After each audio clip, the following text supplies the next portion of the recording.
बड़ी खबर आ रही है, आपको बता दें अपहरण कांड का पुलिस ने खुलासा कर लिया। 5 अपहरणकर्ता पुलिस के हत्थे चढ़ गए हैं। ये बड़ी जानकारी आपको बता दें, ग्रामीण एसपी सुमिता अग्रवाल ने इस पूरे मामले का खुलासा किया, उद्भेदन किया है। विजय लाल उरांव नाम के व्यक्ति का अपहरण हुआ था। 27 नवंबर की यह घटना है जब इस घटना को अंजाम दिया गया था। परिजनों से 5 लाख रुपए की फिरौती भी मांगी गई थी। नामकुम थाना क्षेत्र के खरसीदा ओपी का ये पूरा मामला है। आरोपियों को पुलिस ने अब गिरफ्तार कर लिया है।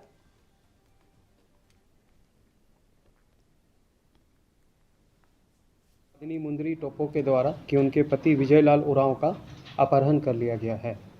तो इस सूचना को प्राप्त करते हुए तुरंत एफआईआर दर्ज किया गया और खरसीदा के जो थाना प्रभारी हैं उन्होंने त्वरित कार्रवाई करते हुए इसमें एक जेएसएससी में कार्यरत विजय लाल उरांव का अपहरण किया गया था, जिसे 48 घंटा के अंदर प्राप्त कर लिया गया है। घटना इस तरह से हुई थी कि जो अभी प्रारंभिक जांच में आया है कि जो अपहरणकर्ता हैं वो पूर्व से विजय लाल उरांव को जानते थे। उनके बीच में कोई पैसे का लेन देन का मामला था। पैसे पूरे नहीं देने के कारण पूर्व में भी उनके पास झगड़ा हुआ था।